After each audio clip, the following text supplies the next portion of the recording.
Salam sejahtera bagi kita semua. Perkenalkan, nama saya Dian Rafael Tambunan dengan NIM 11S24030.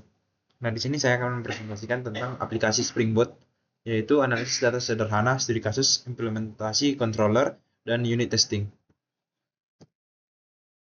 Nah, agenda yang pertama yaitu pendahuluan dan pengenalan proyek dan teknologi yang kita gunakan. Yang kedua, studi kasus 1-4, yaitu 4 endpoint RESTful untuk analisis data.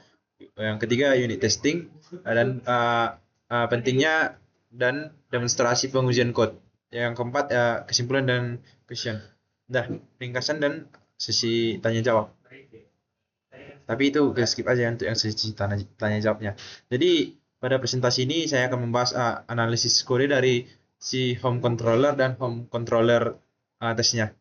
Dan yang dimana fokusnya itu memahami bagaimana si step endpoint bekerja dalam konteks REST API.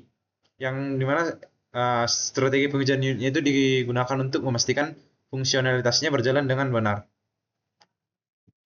Nah, untuk di sini kita tujuan dan arsitektur home controllernya itu menganalisis fungsionalitas, yaitu endpoint per endpoint, yang dimana terdapat informasi NIM, perolehan nilai, perbedaan, palinter, strategi pengujian dengan home control test, dan kesimpulan dan diskusi. Nah, yang dimana agenda presentasi saya itu terdiri dari 6 bagian utama, dimulai dengan pengenalan controller, dengan analis tiap endpointnya, lalu menjelaskan strategi pengujian yang kita gunakan, baru ditutup dengan kesimpulan. Nah, pendahuluan dan teknologi. Deskripsi proyek aplikasi web yang kita gunakan ini sederhana berbasis Spring Boot yang menyediakan endpoint RESTful untuk operasi parsing data, kalkulasi, analisis statistik sederhana.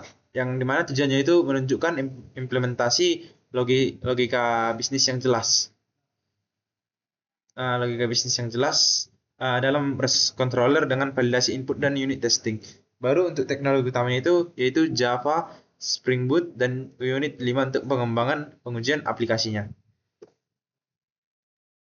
Nah, untuk studi kasus yang pertama itu informasi NIM, yaitu tujuannya endpoint, yaitu mengurangi NIM untuk mendapatkan informasi program studi, angkatan, dan nomor urutnya. Lalu input dan validasi, yang dimana string NIM dengan validasi panjang 8 karakter menggunakan substring untuk ekstraksi data.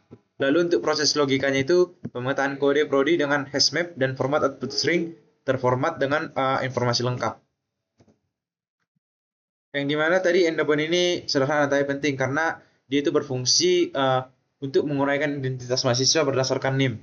Jadi dengan menggunakan substring dan mapping kode prodi, jadi si sistem nanti bisa mengenali jurusan dan tahun masuknya itu secara otomatis. Nah, untuk pengujian informasi NIM-nya itu kita punya strategi itu di mana memastikan semua skenario input ditangani dengan benar. Yang di mana NIM valid, menguji setiap kode prodinya itu, lalu NIM-nya nggak valid ya panjang salah, prodi tidak dikenal itu kode tidak tersedia. Jadi hasil yang kita inginkan itu yaitu output sesuai dengan validasi yang dilakukan. NIM valid, panjang salahnya itu NIM-nya itu harus 8 karakter, prodi tidak tersedia itu pesan error. Jadi pengujian ini dilakukan agar semua kondisi logika termasuk kasus gagal dan add get case-nya itu bisa terverifikasi. Jadi nanti kita memastikan kode itu nggak hanya benar di kondisi ideal tapi juga bisa digunakan terhadap input yang salah gitu. Studi kasus 2 itu perolehan nilai. Nah, untuk perolehan nilai terdapat 3, yaitu tujuan endpoint itu menghitung nilai akhir grade mahasiswa berdasarkan bobot dan perolehan nilainya. Lalu input dan string itu string base 64 yang di decode itu untuk mendapatkan bobot dan data nilai yang komponen. Baru proses kalkulasi yaitu validasi total bobotnya itu 100, iterasi nilai dan penentuan grade berdasarkan rentang nilai. Nah, untuk pengujian untuk perolehan nilai itu strategi pengujian itu menguji akurasi perhitungan dan penanganan berbagai input seperti setiap kemungkinan grade-nya itu A sampai E, input bobotnya salah total itu kurang lebih 100, format data nilainya itu nggak valid.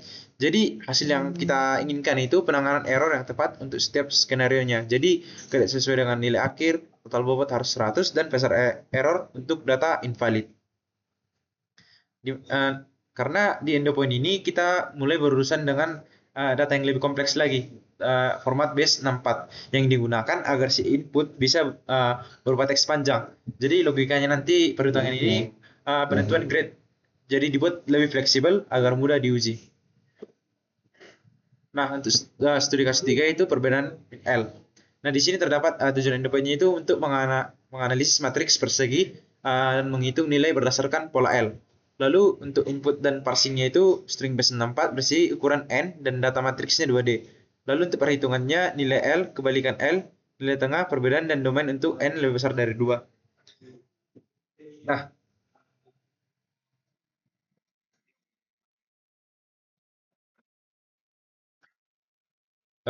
di mana di tujuan endpoint tadi kita melibatkan konsep spasial sederhana dengan menghitung jaraknya. Jadi nanti kita bisa mengukur perbedaan posisi antara perjalanan awal dan kebalikannya. Jadi kita gunakan untuk navigasi atau simulasi finding. Nah, untuk studi kasus 4 itu paling di mana tujuan endpointnya itu menganalisis angka, di mana tujuannya itu untuk menganalisis angka, menemukan nilai paling tertinggi, terendah, modus dan tersedikit. Nah, input dan prosesnya itu string base 64 berisi daftar angka dengan perhitungan frekuensi dan total, analisis statistik, tertinggi, terendah, terbanyak, tersedikit, jumlah tertinggi, terendah menggunakan hash map. Nah, ini adalah contoh penerapan text processing sederhana. Fokusnya itu pada pencarian pola awalan Jadi teknik ini bisa dikembangkan untuk analisis bahasa alami atau fitur pencarian pintar.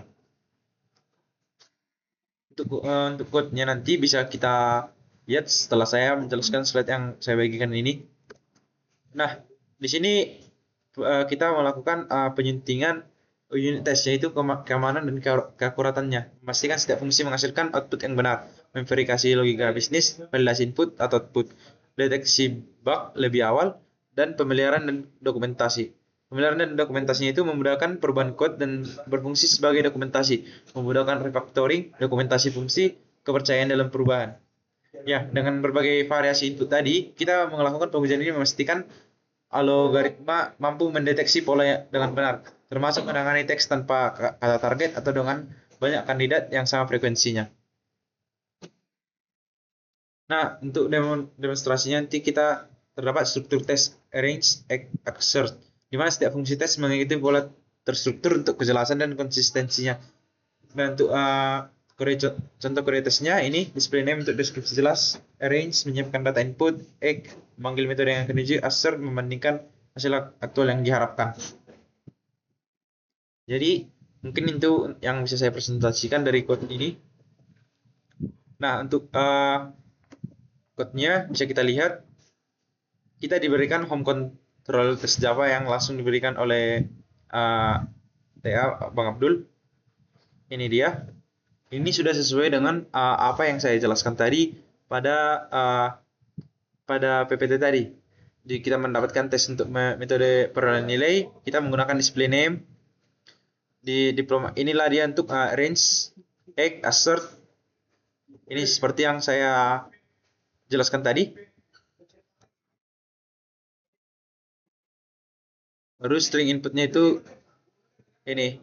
Oke, bisa kita lihat dia tiap prodi ini. Oke, untuk memastikan kode kita sesuai dengan tes kontrol Java-nya, maka kita akan menjalankannya.